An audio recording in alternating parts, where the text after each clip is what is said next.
गलत बोल रहे हैं क्या? हैं?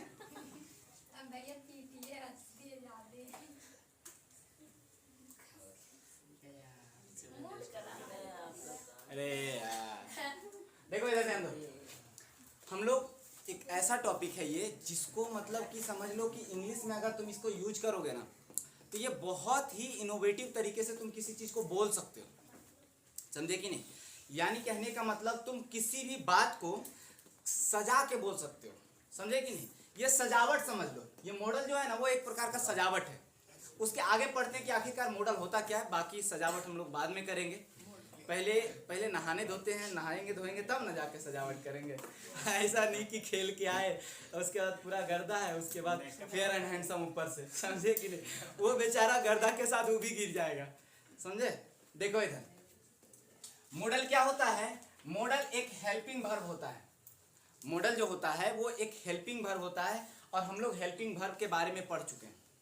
हेल्पिंग वर्ब के बारे में पढ़ चुके हैं। जो वर्ब को, मेन वर्ब को हेल्प करता है उसको क्या कहते हैं? हेल्पिंग वर्ब कहते हैं। और ये मॉडल भी कहीं ना कहीं उस वर्ब को यानी वहां के मेन वर्ब को हेल्प करता है। मॉडल ऐसा मत कह दीजिएगा कि विल, शैल, ये सब जो भी है यानी शुड, वुड, ये सब जो भी आप लोग कहते हैं कि ये सब मॉडल वर्ब होता है, नहीं, वो तो होता ही है मॉडल वर्ब। लेकिन आखिरकार मॉडल वर्ब होता क्या है, पहले उसको तो जाने कि मॉडल वर्ब क्या होता है। तो मॉडल वर्ब जो होता है वो क्या होता है? हेल्पिंग वर्ब होता है। कौन सा वर्ब होता है? Helping verb. वो मदद करता है, समझे कि नहीं? जिस तरीके से इज, एम, आर मदद करता है ना, वैसे ही ये मॉडल भी मदद करता है, लेकिन ये अलग तरीके से मदद करता है। अगर ये वैसे ही मदद करता जैसे इज, एम, आर मदद करता था तो हम लोग इसको अलग से नहीं पढ़ते। इसको अलग से पढ़ने का मतलब है कि इसका कुछ ना कुछ अलग बिहेवियर होगा इंग्लिश में, तभी हम इसको क्या पढ़ते हैं? अलग से पढ़ते हैं। क्लियर? अब यहाँ ध्यान दो, उसके नीचे कुछ लिखा हुआ है, saw intention of a speaker. ये जो है ना मॉडल जो है स्पीकर का इरादा को बताता है कि स्पीकर कहना क्या चाहता है, स्पीकर का इंटेंशन को बताता है ये मॉडल। जब हम इसको हेल्पिंग वर्ब की तरह उपयोग करते हैं तो ये इंटेंशन को बताता है। ये सारी बातें अभी बेफजूल लग रहा होगा, बहुत सारा इधर उधर मतलब कि सही से क्लियर तरीके से समझ में नहीं आ रहा होगा। अभी हम कुछ एग्जांपल्स लेते हैं, उसके बाद हम क्लियर करते हैं। जैसे ये, इसको एक चीज और कह सकते हैं, हेल्पिंग वर्ब भी कह सकते हैं और एक एक्स्ट्रा हेल्पिंग वर्ब भी कह सकते हैं।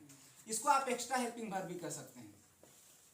कैसे एक्स्ट्रा, सो समझिएगा, इसको छोड़ के देखिएगा, will, may, might, can, should और हैव टू को छोड़ करके देखिएगा तो क्या दे, गो, देयर का मतलब निकल रहा है? क्या दे, गो, देयर का मतलब निकल रहा है? यानी कहने का मतलब क्या होगा? दे, गो, देयर मतलब वे लोग वहां जाते हैं, है ना? क्या बिना मॉडल का, ये सब मॉडल, इतना तो जानकारी होगा भाई कि ये सब मॉडल है जो लिखे हैं ब्रैकेट में, ये सब जो मॉडल है बिना मॉडल के क्या ये सेंटेंस पूरा लग रहा है? लग रहा है? ये मॉडल के बिना भी सेंटेंस पूरा लग रहा है। देखो देयर, क्या ये पूरा लग रहा है? ये एक्स्ट्रा में आता है, ये एक्स्ट्रा में आता है और ये एक्स्ट्रा में आकर के कुछ उसका जो इरादा होता है ना, दे का जो कहने का तरीका होता है ना, उसका तरीका में बदलाव कर देता है। यानी इसका कहने का जो तरीका होता है उसमें बदलाव कर देता है। कैसे करता है वो देखिएगा। दे, गो, देयर का मतलब क्या होता है? वे लोग वहां जाते हैं। दे विल गो देयर का मतलब क्या होता है? जाएंगे। अब देखो, जाते हैं क्या? नहीं, बदल दिया ना। दे मे गो देयर, वो शायद जाएंगे। दे माइट गो देयर, और भी इंटेंशन कम कर देते हैं, यानी कहने का मतलब उसका संभावना और कम कर देते हैं। माइट में और संभावना कम हो जाता है, मे से भी कम हो जाता है। दे कैन, कैन मतलब एबिलिटी को दर्शाता है, यानी ताकत को दर्शाता है कि हम क्या कर सकते हैं क्या नहीं कर सकते हैं, ठीक है? कैन, शुड, ये सलाह दिया जाता है। शुड से हम लोग क्या करते हैं? सलाह देते हैं। वे लोग को वहां जाना चाहिए। They have to go there, have to मतलब पड़ता है, यानी नेसेसिटी को दर्शा रहे हैं, नेसेसरी को दर्शा रहे हैं, यानी जरूरत, एकदम नेसेसरी है कि तुमको जाना पड़ेगा। वे लोग को वहां जाना पड़ेगा। एक बात बताओ तो, थोड़ा सा सोच करके बताना, क्या दे विल गो देयर में काम हो रहा है क्या? नहीं। वे लोग वहां जाएंगे, काम नहीं हो रहा है। ये मॉडल ऐसा चीज है ना, जितना भी मर्जी वो बोल लेगा लेकिन वो काम नहीं होने देगा, कभी भी एक्शन नहीं होने देगा, एक्शन नहीं होगा। देख लो ना, दे विल गो देयर, वे लोग वहां जाएंगे। दे मे गो देयर, वे लोग शायद जाएंगे, है ना, गए नहीं। देख लो, दे कैन गो देयर, यानी कहने का मतलब वह जा सकते हैं, गया क्या? दे शुड गो देयर, यानी वे लोग को जाना चाहिए, गया क्या? They have to go there, उन लोग को जाना पड़ेगा, है ना, जाना पड़ता है, क्या गया क्या? नहीं ना। यानी कहने का मतलब जब मॉडल लग जाता है ना तो वो काम को होना नहीं देता है, जो भी काम होता है उसको होने नहीं देता है। बात क्लियर हुआ? अब आगे समझेंगे। यानी कहने का मतलब ये हम अगर हटा दें, एक बात को समझिएगा जो हम एक्स्ट्रा लिखे हैं यहाँ पर, अगर हम इसको हटा दें, क्या इसके बावजूद भी सेंटेंस सही होगा कि नहीं? यानी कहने का मतलब ये जो मॉडल आता है वो एक्स्ट्रा में काम करने के लिए आता है। ये जो मॉडल आता है वो क्या करने के लिए आता है? एक्स्ट्रा में काम करने के लिए आता है। और सब मॉडल, जितने भी मॉडल है ना, डिफरेंट मॉडल डिफरेंट मीनिंग देता है। क्लियर हुआ? ये मॉडल है तो उसका अलग मीनिंग है, मे है तो उसका अलग मीनिंग है, माइट है तो उसका अलग, कैन अलग, शुड अलग, हैव टू अलग, सबका अलग अलग है। यानी कहने का मतलब ये है कि ये जो है ना मॉडल जो लगाते हैं ये इसका इरादा को बताने के लिए, किसका? सब्जेक्ट का इरादा बताने के लिए। यानी कहने का मतलब वहां से हम मॉडल से पता करेंगे कि इंटेंशन क्या है, बोलने का इंटेंशन क्या है, उसका सेंस क्या है, क्या अलग अलग में अलग अलग सेंस आया कि नहीं, उसका कंटेक्स्ट क्या है, यानी कहने का मतलब क्या कहना क्या चाहता है। बात को समझे? सबका मतलब एक ही हुआ। यानी सीधा बात में अगर हम बोले तो हर एक मॉडल वर्ब अपना खुद में एक वजूद रखता है, खुद में एक मीनिंग रखता है। जब वो आता है तो एक नया कंस्ट्रक्शन लेकर के आता है, एक नया कंस्ट्रक्शन लेकर के आता है। इसका एक अच्छा सा नाम दे, इसका एक अच्छा सा नाम दे तो मेकअप दे सकते हैं। मेकअप, मेकअप कब यूज करते हो? क्या बनने के लिए? क्या बिना सुंदर, अगर बिना मेकअप के भी आदमी रह सकता है कि नहीं? उसी तरीके से बिना मॉडल वर्ब के भी ये सेंटेंस रह सकता है। जिस तरीके से आदमी बिना मेकअप का रह सकता है उसी तरीके से बिना मेकअप का रह सकता है। अब क्या अलग अलग मेकअप का अलग अलग काम होता है, वैसे ही अलग अलग मॉडल का अलग अलग काम होता है। अरे भैया अलग अलग नहीं होता है? ये चेहरे पर अलग अलग जगह पर अलग अलग तरीके का कलर लगाना पड़ता है। तुम लोग क्या जानोगे, तुम लोग अभी बच्चा हो उसके मामले में, इन लोग से पूछो, समझे कि नहीं? गर्ल्स लोग से अलग अलग कुछ हम मतलब कि कुछ ऑब्जर्व किए हैं।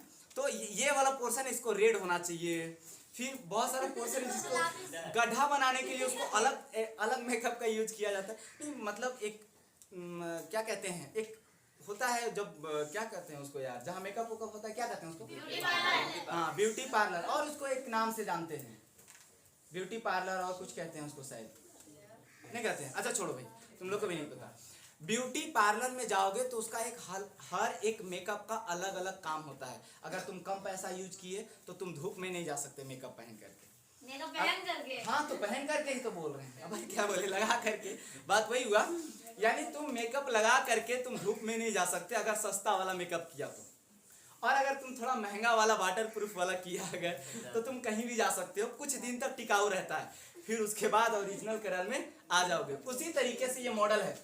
अगर हम मॉडल का उपयोग किए तो हर एक मॉडल का अलग अलग काम होता है, अलग अलग तरीके से वो अपनी बातों को रखता है, सबका अलग अलग सुंदरता है। जिस तरीके से तुम मेकअप लगा करके अपने आप को खूबसूरत बनाते हो, उसी तरीके से ये इंग्लिश भी मॉडल लगा करके वो अपने आप को निखारता है। बात समझ में आ रहा है? क्लियर हुआ? अब यहाँ समझेंगे कि आखिरकार सच में ऐसा होता क्या है। देखते हैं, यहाँ देखो, डिफरेंट मॉडल यानी डिफरेंट मेकअप, डिफरेंट कलर। अरे भैया different makeup, different colour, colour नहीं होगा, अरे डिफरेंट कलर का चमक नहीं होगा, वैसे different model, different meaning. Very good. अब आगे समझते हैं। अच्छा अभी हम मॉडल को क्या बोले थे? Helping verb. यार खाली है तुम मेकअप को ले जा करके कोई चीज कर सकते हो? नहीं कर सकते। मेकअप हेल्प करता है। क्या मेकअप कोई आदमी को बना देता है? नहीं। आदमी होता है, उस पर चढ़ता है, यानी कि मेकअप चढ़ाया जाता है, तब उसके बाद वो अलग रूप लेकर के आता है। उसी तरीके से ये मॉडल भी है ना, वो केवल हेल्प कर सकता है, वो मेन वर्ब नहीं काम करेगा, वो केवल हेल्प करेगा। बात समझ रहे हो? वो कैसा वर्ब होता है? कैसा वर्ब? बोलो, कैसे बोलो, कौन सा वर्ब? क्या करता है? वो हेल्प करता है ना। अब हेल्प हेल्पिंग वर्ब के बारे में हम पहले भी डिस्कस कर चुके हैं जब हम टेंस पढ़ा रहे थे। Yes sir. हेल्पिंग वर्ब दो तरीके का होता है, बेसिक हेल्पिंग वर्ब और मॉडल। क्या हम बेसिक हेल्पिंग वर्ब को पढ़ लिए हैं? बी पढ़ लिए, हैव पढ़ लिए, डू पढ़ लिए। यानी बी का रूप होता है, हैव का रूप होता है, वो डू का रूप होता है। बी का रूप जानते हो कौन कौन होता है? Is, are. और हैव का हैव एज। डू का डू डज होता है। और ये जो है ना वो रियलिटी को शो करता है। कभी भी वो जब भी शो करेगा तो क्या चीज शो करेगा? रियल शो करेगा, यानी सच में ऐसा होता है वो चीज शो करेगा। ठीक है, ये रियल को शो करेगा, इसमें एक्शन होगा। और याद रखना कि ये जो आता है ना वो मेन वर्ब भी हो सकता है। ये सही से ध्यान रखना कि जो मेरा बेसिक हेल्पिंग वर्ब है ना वो मेन वर्ब की तरह भी काम कर सकता है। कैसे? एक दो एग्जांपल देख लेते हैं। यहाँ तुमको दिख रहा है सबको? Yes sir. एम लिखा हुआ है? नहीं। क्या लिखा हुआ है? He did not do his work। मतलब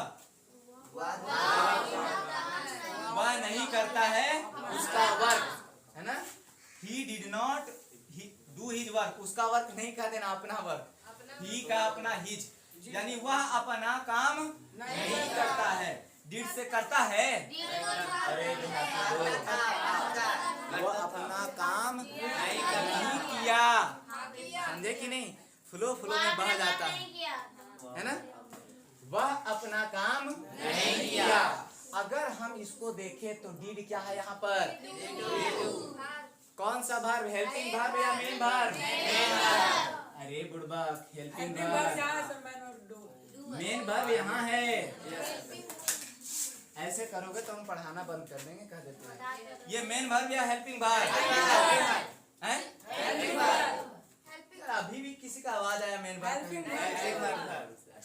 हमको शक भी लगेगा तो दिक्कत नहीं। डीड जो है वो यहाँ क्या किस तरीके से आया है और डू किस तरीके से आया है? ये जो हेल्पिंग वर्ब है ना ये कभी कभी मेन वर्ब का भी काम करता है, यानी ये मेन वर्ब में भी आ सकता है। कभी कभी क्या इसको लाया जा सकता है। He did his work, ये कौन सा form? Second form of verb है कि नहीं? जब ये सेकेंड फॉर्म ऑफ वर्ब है और ये किसके तरीके से काम कर रहा है? अरे भैया मेन वर्ब की तरह काम कर रहा है कि नहीं? डू का सेकेंड फॉर्म, उसने किया अपना काम टाइम पर। उसने अपना काम कब किया? समय पर किया। तो ये मेन वर्ब की तरह काम आया कि लेकिन मॉडल वर्ब को हम लोग मेन वर्ब की तरह उपयोग नहीं करेंगे। मॉडल वर्ब को किस तरह से उपयोग करेंगे? उपयोग करेंगे। इस बात को ध्यान रखना कि मॉडल वर्ब को मेन वर्ब की तरह उपयोग नहीं किया जा सकता है। हो सकता है हम अपनी बातों से पलट जाएं। ठीक है, ध्यान दें। अब ये बेसिक हेल्पिंग वर्ब समझ में आ गया सबको यार? किसी को इसमें कोई दिक्कत? और याद रखना जब इसका जरूरत होता है ना, यूज्ड व्हेन नीडेड, जब इसका जरूरत होता है तब यूज किया जाता है, ऐसे नहीं। और मेकअप जो है ना, मेकअप वाला जो होता है मे माइट मॉडल वर्ब जो होता है वो एक्स्ट्रा में यूज करते हैं। जब भी यूज करते हैं तो उसको किस में यूज करते हैं? एक्स्ट्रा में। जैसे देखो इसका जरूरत है कि नहीं, अगर तुम डीड को हटा दो क्या ये सेंटेंस सही लगेगा? सेंटेंस गलत हो जाएगा कि नहीं? तुम डीड को हटाओ सेंटेंस गलत, अरे हो जाएगा कि नहीं हो जाएगा यार?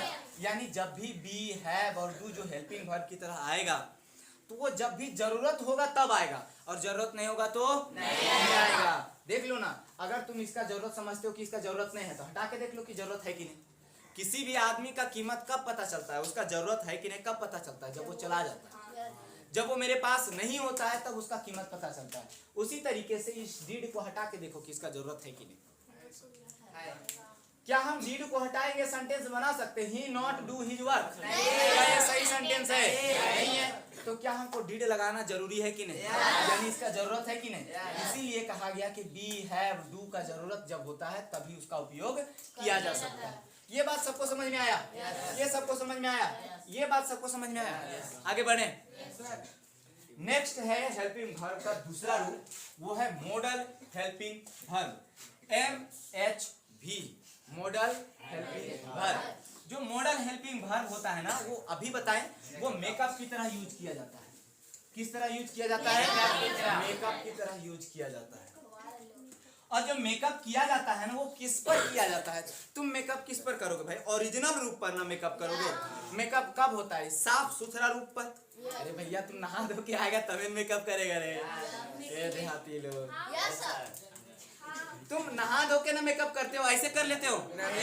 यानी ओरिजिनल रूप में जो भगवान का दिया गया रूप है उसी में। यानी मान लो बहुत सारा पहले से पाउडर लगा के रखो तो उसको पहले निकालते हो कि नहीं? उसके बाद ना मेकअप डालते हो। उसी तरीके से ये मेकअप करता है, ये जो मॉडल वर्ब होता है ना किस पर मेकअप करता है? Basic form of helping, basic form of a verb, किसी भी वर्ब का बेसिक फॉर्म पर मेकअप करते हैं। ये नहीं कि V2 पर मेकअप कर दोगे, वो बेसिक फॉर्म नहीं होता। V3 पर मेकअप कर दोगे, वो बेसिक फॉर्म नहीं होता। बेसिक फॉर्म कौन होता है? V1 होता है। तो मेकअप किस पर होगा? यानी वर्ब का कौन सा रूप है? फर्स्ट वाला रूप बात बताएगा। तुम नहा धो के आता है मेकअप करता है, बताओ कि वर्ब का कौन सा रूप है जो नहा धो करके आता है? V1 आता है यार। क्या V2 नहाया धोया है? V3 नहीं। यानी V2 और V3 नहाया धोया आदमी वो पूजा नहीं कर सकता है। पूजा कौन कर सकता है? V1, क्योंकि ये और इसी पर क्या होगा? मेकअप मतलब यानी जब भी मॉडल लगाएंगे उसके बाद हम क्या लगाएंगे? फर्स्ट फॉर्म ऑफ वर्ब लगाएंगे। बात समझ आया? सबको? किसको समझ नहीं आया? कुछ बोलो तो हम नाक काट लेंगे क्या देते। दे विल गो देयर, देखो मॉडल आया कि नहीं? मॉडल के बाद क्या आना चाहिए? यानी हम जब भी मेकअप करेंगे तो मॉडल पर करेंगे, sorry first form of verb पर करेंगे। क्लियर हुआ? ये बात सबको समझ आया? बेसिक फॉर्म ऑफ वर्ब पर हम क्या करेंगे? मॉडल से मेकअप करेंगे। क्लियर हो गया? अब आगे बढ़ते हैं। और ये अभी बताएं हम एक्स्ट्रा कि ये एक्स्ट्रा हेल्पिंग वर्ब होता है। क्या होता है भाई? Extra helping verb. यहां समझेंगे थोड़ा वही बात जो अभी हम बोले, दे गो देयर। ये सही सेंटेंस है कि नहीं? इसको किसी चीज का जरूरत है क्या? नहीं जरूरत है, वो अपने आप में फुलफिल है। लेकिन हम एक्स्ट्रा में विल लगाते हैं। दे विल गो देयर, ये एक्स्ट्रा में आया कि नहीं? इसी तरीके से वही बता रहा है कि एक्स्ट्रा हेल्पिंग वर्ब है और ये किस तरह से काम कर रहा है? Helping verb. कैसा? कौन सा helping verb? Model helping verb. ये बात समझ में आया? सबको क्लियर हुआ? क्या तुमको मॉडल का मतलब समझ में आया? एक बार फिर से सबको रिवीजन सही तरीके से तुम लोग बोलेगा सबको। मॉडल यानी कैसा आता है? वो एक्स्ट्रा में जरूरत होता है उसका क्या? अपने आप आ जाता है, बिना न्योता का वो खाने आ जाता है। अरे आता है कि नहीं? उसको हम बेइज्जती कर सकते हैं कि नहीं? कभी मत करना, समझे कि नहीं? एक्स्ट्रा में आ जाता है। सो इंटेंशन ऑफ स्पीकर क्या बताता है? वो स्पीकर का इरादा बताता है। Very good. ये एक्स्ट्रा में आया कि नहीं? अगर इसको नहीं भी रखे तब पर भी काम हो जाएगा कि नहीं? यानी एक्स्ट्रा वाला पंडित जी को कहते हैं हम लोग मॉडल वर्ब। अगर वो पंडित जी नहीं भी रहे तो शादी हो जाएगा। They go there, they go there. बात समझ में आया? दे गो देयर विल का लगाए, वो एक्स्ट्रा में आया कि नहीं? और एक बात और बताएं, यहाँ पर different model, different sense, different context है ना, वो डिफरेंट है तो डिफरेंट मीनिंग लेकर के आएगा। बात समझ में आएगा? किसी को कोई दिक्कत? अब यहाँ पर चलेंगे हेल्पिंग वर्ब कितने तरीके से? कितने तरीके से? नहीं समझा तो ऐसे ही आंख निकालेंगे। कितने तरीके से? पहला, दूसरा। जो नहीं जानता है ना वो इसी में काम चला लेता है। कैसे? सबको जानता है। बेसिक हेल्पिंग वर्ब और है ना? सबको बोलेगा। अगर हम तुम्हारी आवाज को क्लियर नहीं पकड़ सकते तो तुम्हारा जो लिप्स है ना उसको हम पकड़ सकते हैं कि तुम क्या बोल रहे हो। र के जगह म बोल दोगे तो र अलग तरीके से बोला जाता है, म अलग तरीके से बोला जाता है। समझे कि नहीं? एक आइडिया लग जाता है। देखो बेसिक हेल्पिंग वर्ब और बेसिक हेल्पिंग वर्ब में कौन कौन आता है भाई? Be have to. ये क्या दर्शाता है? सच को, है ना? किसको दर्शाता है? है ना? अगला, इसका उपयोग कब करते हैं? जरूरत नहीं होता है तो इसका उपयोग। Very good. क्या ये मेन वर्ब की तरह आ सकता है? इसका ताकत है ना आने का? Very good. आगे समझेंगे मॉडल हेल्पिंग वर्ब को। कौन सा वर्ब को? ये किस लिए काम आता है? किस पर? नहाया धोया हुआ वर्ब पर। और नहाया धोया हुआ वर्ब कौन सा है? इस पर क्या लगाएंगे? कौन सा मेकअप? Model makeup. अरे हाँ यार, सब मेकअप का नाम होता है, तो इस मेकअप का नाम क्या है? Model makeup. क्या तुम अपने ऊपर लगाना चाहोगे? किस पर ये लगेगा? यानी इंग्लिश में लगेगा, समझे कि नहीं? आदमी के ऊपर नहीं लगता।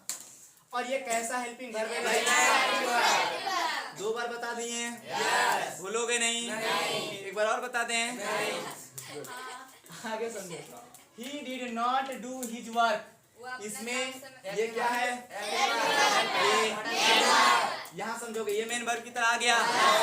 अरे V2 के फॉर्म में आया, सेकंड फॉर्म में वर्ब आया। यानी जो बेसिक हेल्पिंग वर्ब होता है वो मेन वर्ब भी और आगे समझेंगे। बे, अरे यही तो है यार, अब क्या रिपीट करें? बात समझ में आ गया? आगे बढ़े, इसको इरेज करें। चलिए वेरी गुड। हैव डू का मतलब जो फॉर्म होगा वो भी मतलब रियलिटी को बताए। क्या चीज? वी हैव डू का मतलब जो फॉर्म होगा वो वी हैव टू।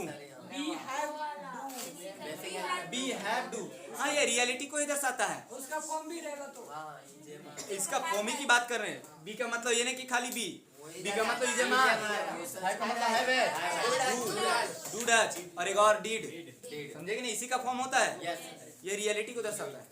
और कुछ किसी को तो अगर हेड भी लेंगे, डीड लेंगे तो हेड भी लेंगे। हाँ तो हेड ले लो, यानी जब वो तुम पास्ट में ले जाओगे तो उसको हेड करोगे, समझे कि नहीं? उसी को कह रहे हैं यार। इजेमार हुआ उसका तुम पास्ट करते रहो, हैव हैज हुआ उसका पास्ट करते रहो, डू और डज हुआ इसका पास्ट करते रहो। समझ आया कि नहीं समझ आया? अरे समझ आया यार? क्लियर हो गया? और किसी को कुछ पूछना है? हाँ आपको हम बोले कि विल में या माइट यानी मॉडल वर्ब जो भी आएगा, हाँ, उसके बाद उसमें एक्शन नहीं होगा। वो एक्शन को होने नहीं देगा, वो एक्शन को होने नहीं देगा। एक्शन के बारे में बताएगा जरूर लेकिन होने नहीं देगा। मिठाई के बारे में बताएगा जरूर, खिलाएगा नहीं। बात को समझे? हाँ तो ये टेंस नहीं है, ये मॉडल है। ये मॉडल, ये टेंस नहीं है। इसीलिए ना विल जो लगता है वो कुछ ग्रामरियन ने इसको नहीं माना, फ्यूचर को इसीलिए नहीं माना गया। बात को समझे? इसी में कंफ्यूजन था। और कुछ किसी को कुछ दुख परेशानी है? नहीं किसी को? तो क्लास समाप्त करें? एक और हाँ तो ये बोल रहे हैं हम कि क्या इसको हम इरेज करें? हाँ यहाँ, अरे एक एरो छोड़ दिए थे ना, यानी ये हम लोग टेंस टॉपिक में पढ़े थे ना, टेंस टॉपिक में पढ़े थे। ये हम कहना चाह रहे थे और कुछ नहीं कह रहे थे। मतलब कि ये जो चीज है वो हम टेंस टॉपिक में पढ़ चुके हैं, ये हम बताना चाह रहे थे। और इसके बारे में हम ज्यादा डिटेल में नहीं जाएंगे। और कुछ हो गया? और किसी को कुछ बोलना है? अपनी बातों को रखना है किसी को? नहीं? अब इरेज करें यार, फिर कोई टोकेगा नहीं। हो गया? अब किसी का नहीं सुनने वाले।